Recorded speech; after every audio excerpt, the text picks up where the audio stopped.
Bro, the cost of living in Australia is fucked. Analysis shows this year's high school leavers won't be able to afford a house until they're almost 40 years old. Let me show you in seconds how fucked inflation is. I've been forced to drop out of university because I simply can't afford to keep studying while keeping up with the rising cost of living. Living in Australia is starting to feel like a total fucking scam. Now, I'm not one to get political, but the cost of living crisis is getting out of control, and it didn't really hit me until I came to my local barber in Campsie where haircuts are now $10. In my area, the average house price is probably like $4 million.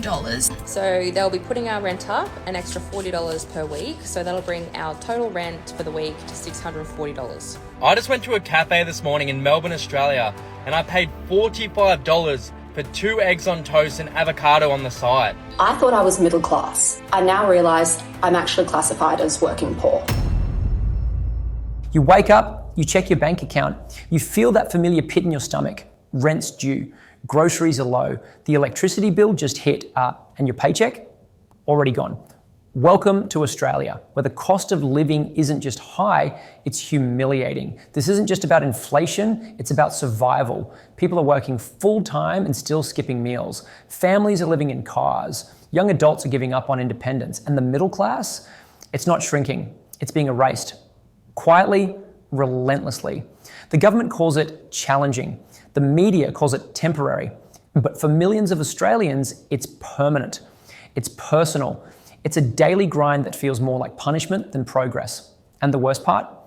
You're still being told to budget better, as if the problem is your spreadsheet, not the system. This isn't just a crisis, it's a collapse in slow motion. One where the basics, food, shelter, dignity, are now luxuries. And if you're not rich, you're not safe. Because in Australia today, the cost of living isn't just high, it's brutal. And it's breaking people one bill at a time. So people from all around the world have been asking me how fucked the cost of living is part 3. Some give it to you. $9.50 for butter. Go fuck yourself. $9.90 for a fucking 3 litre milk. You're off your head. $16 for a fucking piece of fish. Fuck off. $10 for a block of cheese. You're off your head. These chocolates are $16. What a fucking rip-off. $28 for a fucking egg. So I just got a notification that the average household electricity bill is going to be increased by 50%. Now these household bills are already at $850 to $1,500 per quarter, let alone what they are per year. They can go up to $6,000 to $7,000 a year. And that's not just for homeowners, that's for rentals and everything. That's everybody in this country. I don't understand why we need to increase it by 50%. You're not increasing anyone's wages in your companies, are you? You're not doing anything different for electricity. Nothing's actually changed, so why do we need to increase the price of the electricity? What has actually changed for us to need to pay that? Please educate me on why this is even justifiable, because it's actually not, it's criminal. I just paid $17.57 for that, for 2 pieces of bread and mushrooms. $17.57. It didn't say that on the price, but because I asked for gluten-free, I guess the price went up. Bad. This is how bad the cost of living is in Australia for a woman. $46.20 for a period cup. $11.50 for one deodorant. $16 for a basic face wash. $10 for shampoo, and that's on sale, half price. $11.90 for body wash, and that's on sale. This is how fucked the cost of living is in Australia. $24 for a fucking 30-pack. Get fucked. $8 for a Nutri-Grain.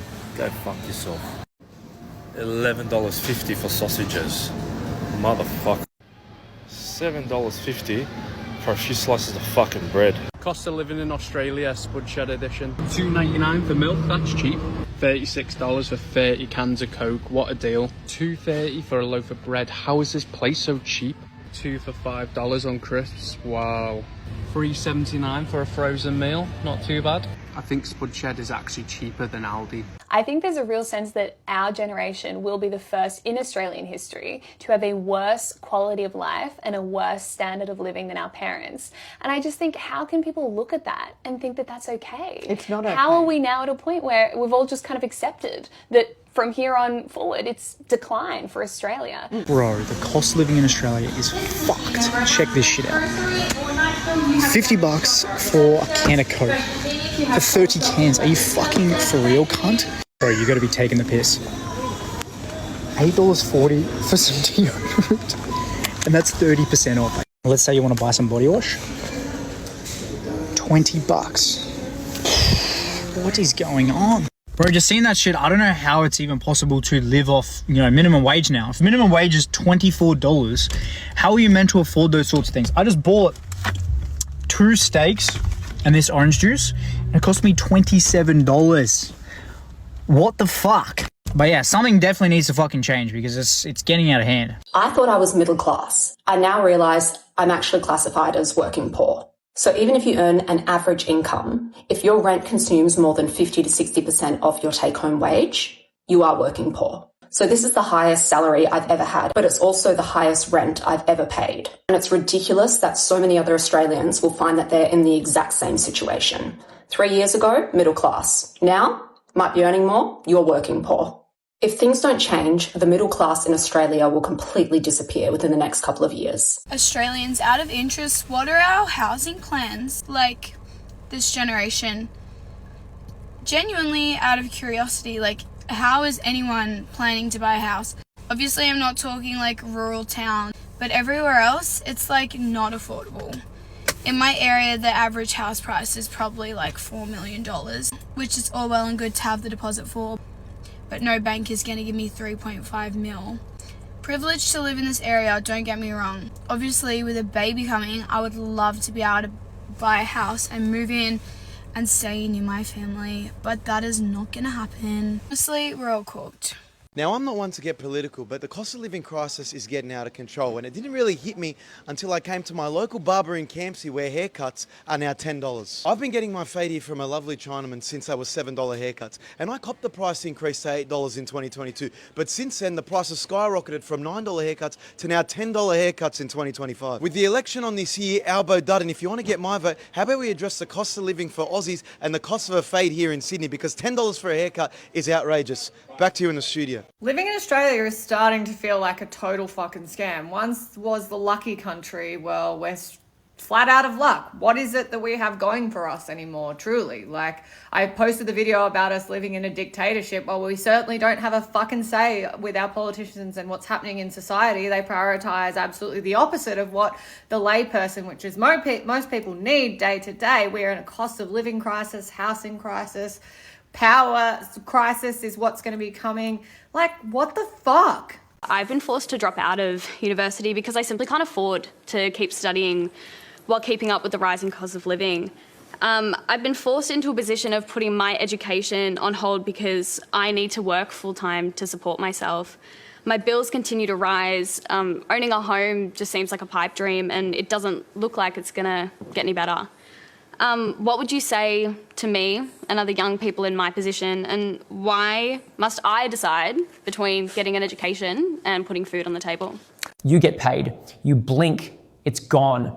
Not spent, gone. Vanished into rent, bills, groceries, fuel, and whatever surprise expense the universe throws at you this week. You didn't splurge, you didn't party, you didn't waste, you just lived. And somehow that's no longer affordable. This is the new Australian reality. Full-time workers living like they're unemployed. People with degrees, experience and discipline still juggling overdue notices and skipping dentist appointments. Not because they're irresponsible, but because the system is. Because wages haven't moved in years, but everything else has.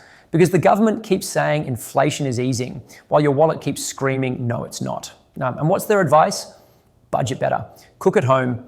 Cancel Netflix. As if the problem is your lifestyle, not their policies. As if skipping coffee will fix a housing market that's pricing out nurses and teachers. As if personal sacrifice can undo decades of economic neglect. This isn't a budgeting issue, it's a survival issue, and the people who built this mess, they're still pretending it's your fault. So I'm 35 years old and I'm sleeping on a mattress on the floor at my friend's place because I can't afford a rental. Loser, you're 35 years old. Why can't you afford rent? Because after COVID, rental values soared and property prices doubled. Okay, you're being a bit dramatic. Well, in 2019, you could get a rental for like $300 a week, even less in some cases. Now you're looking at about $600 a week for a one-bedroom apartment. Okay, you're being a bit precious. Why don't you just go live in a share house? I've been applying for share houses, but a lot of them don't take pets. My son's got a room available at the moment. Have a look. It says here that his hobbies are knife fighting and collecting Nazi memorabilia. Kind of feel like he would strangle me in my sleep. Yeah, he probably would, but that's the risk you've got to take when you're a middle-class woman in Australia. Why haven't you bought a house? You're 35. I did buy a house in 2012 with my ex. We split up in 2019. He bought me out, and with the money I did make on the house, I wanted to use it as a deposit to go and buy an apartment or a unit. Then, of course, COVID hit. House prices doubled and I wasn't able to get back into the market, and they haven't come back down. And demand outweighs supply because you guys haven't built enough houses. Lol, I know, right? It's funny watching you guys scramble around for housing. I'm not trying to live like a medieval king over here. I just want the basics, like shelter that's affordable. You need to lower your expectations. If you're too poor to be able to afford rent in Australia, I think maybe you just need to leave the country. Are you fucking serious? I just went to a cafe this morning in Melbourne, Australia, and I paid $45 for 2 eggs on toast and avocado on the side. And earlier this year, I was in Bali and it was like $10 to $15 for the same thing. Like, how are you even meant to live right now with the rising cost of living and inflation in Australia and work a normal job where you're earning $40,000 to $100,000 a year? Like, money just isn't the same anymore. $40,000 to $100,000 a year on a salary or working on an hourly rate, it just isn't the same as what it was 5 years ago. The inflation is crazy right now and things are just way more expensive than what they should be. It's just like ridiculous. I know there's so many people living paycheck to paycheck. They got smashed by the pandemic. So many people unemployed because they didn't want to take the jab. And just people that are barely have any money right now, more than whatever I've seen before. It's just ridiculous. Things shouldn't cost this much money. Is anyone else in Australia kind of like, what's the point? If you're maybe like in your 20s, your 30s, and you're not being given things by your parents, and you've gone to uni, finished school, gone to uni, got a degree, which was meant to get you a good job, and that job was meant to pay for a house and maybe a holiday once a year, and maybe you'd have some kids, and that's like not happening now, and you're kind of just like, what's the actual point of anything? Like, I'm 28 and I kind of thought by now, like, I might have like a 3-bedroom house, maybe like thinking about kids, maybe successful in my career. The screaming you can hear behind me is my landlord's fucking grandkids, because my landlords live right behind me and I live in a tiny fuck-ass studio. And no, I don't live in Melbourne or Sydney. I moved regional to try and save money, and there's no jobs out here. Anyway, it's kind of just made me reassess my whole life. Like, what am I doing? Should I just go traveling? Is the world going to blow up in like 10 years and none of it matters anyway? Like, what's the general attitude? Because I'm a pretty like A-type person, like to plan everything. I'm just kind of feeling like, fuck it. Like, should I just do what makes me happy? Like, I don't know. Like, what are you guys doing? What are we doing? Sydney, Australia literally just became the least affordable city in the world. Are we being so for real right now? This literally means you just can't buy shit. Like, imagine not being able to afford shit. Real talk. This is Sydney, Australia. It's like the worst type of living. And on top of that too, the internet is shit too. So why do we have shit internet and it's so expensive to live here? Are we gonna lift this weight off our shoulders or something? Like, what's going on? And let's not even start talking about houses, because bruh, why is it that you could live so far away from the city, away from all public transports like trains and buses, and your house is still $1 million and up? What are we talking about, Sydney? Yo, this place is unlivable. I remember I pulled up to a smoke shop in Manly, and these folks were selling aloe veras for $2.50. The 250 milliliters, just drink. That little drink right here. They're selling that for $2.50. I haven't seen them motherfuckers for $2.50 in my entire life. Yo, they're usually $4.50. Like, what the fuck? Yo, somebody sign me up for another city, bro. Because what the fuck do you mean it's just expensive as fuck to live here, bro? You can't be serious, bro. Come on now. This inflation's fucking bullshit, right? First of all, had to get the discounted cheese and bacon roll because I'm not spending $8 on 4 little pissy ones. $8. $8? $8. So I've got the fucking near expired one. Near expired. Because I want to eat anyway. Next fucking issue. Crunchy nut. You want to know how much the original was? $12. $12. Do I win? Bingo. You win fucking not being able to pay your rent. That's bullshit. I got the home brand, which is the same fucking shit. Is it though? It is. Does it taste the same? Yes. I'm sorry, I can't fathom spending $12 on cereal. I'm sorry, I'm not your girl. I can't do it. Get out of my piece of bacon rolls. They cost me a whole $1.50. $1.50 for expired ones. Yeah. Jeez. Fucking not on these. Remember when being middle class meant safety, stability, a future? Now it means stress.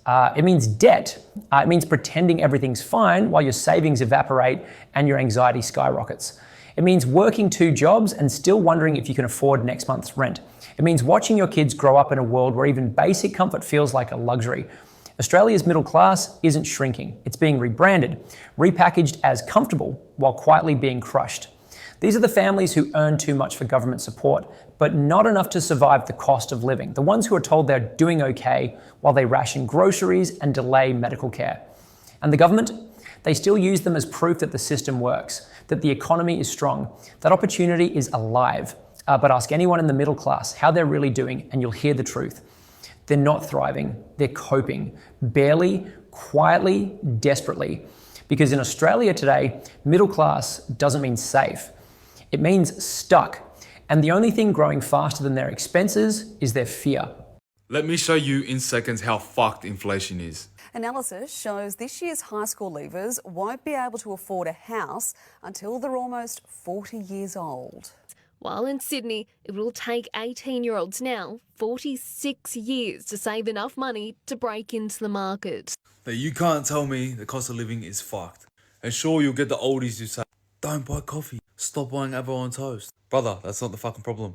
The problem is, bro, you bought your house for 2 shillings on the back of a donkey in 1968, and now that house in Vaucluse is worth 14.8 million. So, hear me out. Instead of trying to work a job, learn a high income skill set. Take high ticket sales, for example. Say you wanted to do remote closing, you find an offer that's maybe a $25,000 deal, and there's plenty out there, and you close at least 2 deals a day. On 10% commissions, that's $5,000 a day. Now you tell me how inflation is going to fuck you if you're earning $5,000 a day. Now sure, you could go and do FIFO, but the thing with high ticket sales is it's all remote. You can go to Bali and still make money. You can go to Europe and still make money. You can make money from wherever because you're not tied to a job. So if you want to know a little bit more about high ticket sales, just comment the word Australia and I'll give you a full rundown. So I received an email from our real estate yesterday with our latest tenancy agreement for the next 12 months. So they'll be putting our rent up an extra $40 per week. So that'll bring our total rent for the week to $640. Now we live in a beautiful location. It's a 4-bedroom home, 2-bathroom, double garage. We're a stone's throw away from the ocean. And I feel with the current rental crisis that is happening in Australia right now, we're actually pretty lucky with what we pay. However, I wanted to crunch some numbers. So for the next 12 months, we will be paying just over $33,000 in rent. Now, my partner is self-employed, he's a carpenter, and the last 12 months, he has made roughly $70,000. If I take that $33,000, so $33,280 off the $70,000, that leaves us, as a family of 4, with $36,720 to survive on for 12 months. I get paid $136 a fortnight from the government, family tax benefit. $136 is not much to get a fortnight. So that brings our total up to $40,000, just over $40,000 to spend as a family of 4 for 12 months. Divide that by 52. That leaves us with $775 a week as a family of 4. How the hell are families surviving in this day and age without an additional source of income.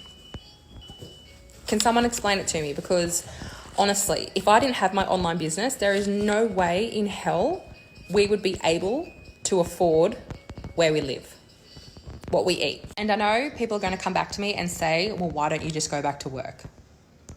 Why should I have to go back to work? I have an 18-month-old son and an 8-week-old daughter who are solely relying on me.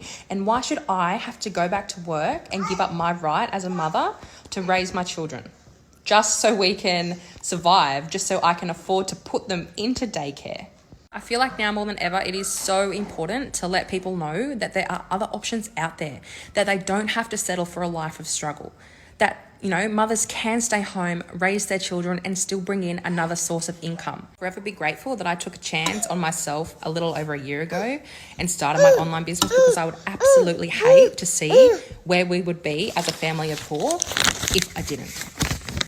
So I received an email from our real estate yesterday with our latest tenancy agreement for the next 12 months.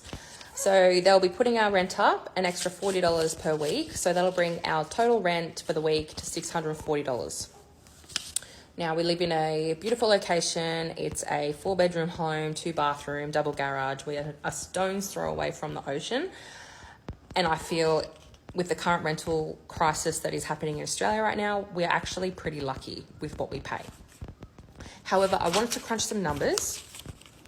So for the next 12 months, we'll be paying just over $33,000 in rent.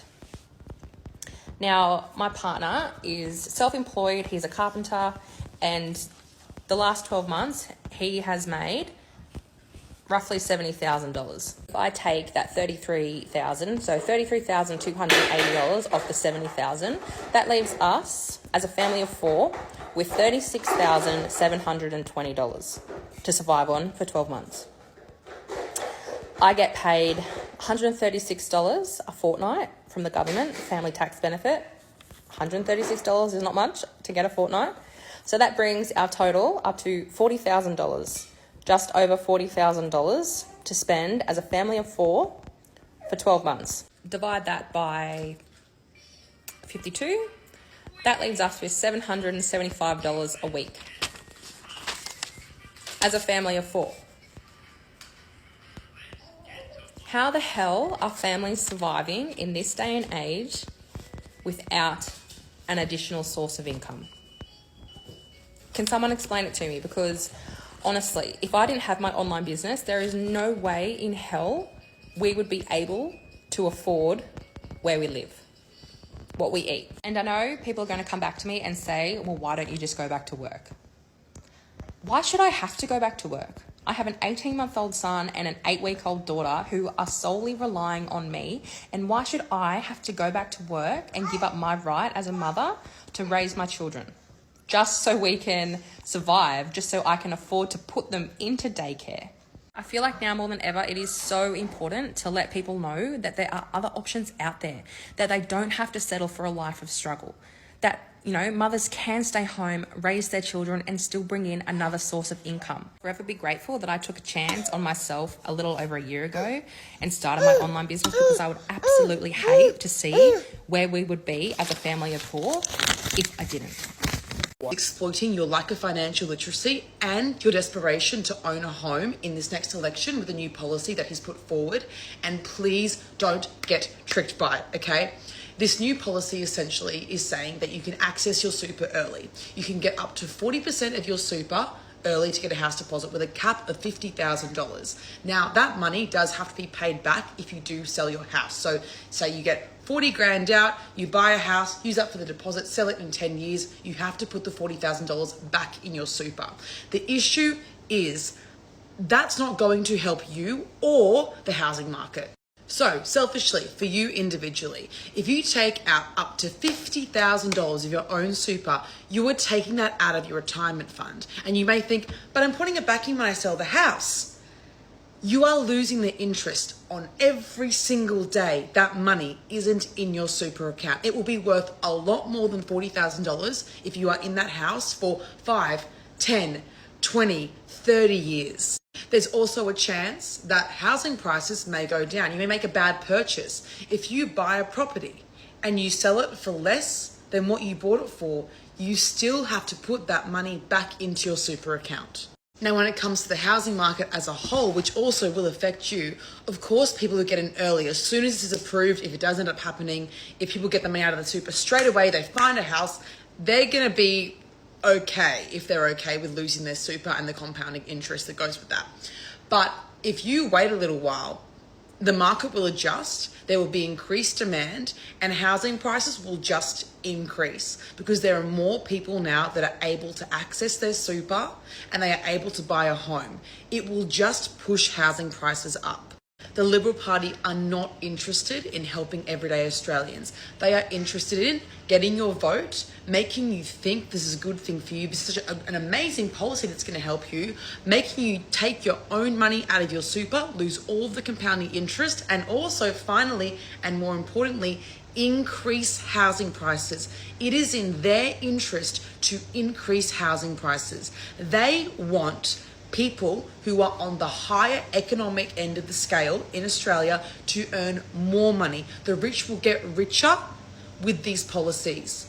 Property owners will earn more money because the housing prices will inevitably go up if everyone who wants to buy a house for the first time can access their super. And the only people who will pay for it is you, everyday Australians who are going to take their own money out of their own retirement fund. Please, please, please, with all of Dutton's policies, please look into them. Please look at the financial review. Please learn about these policies a bit more.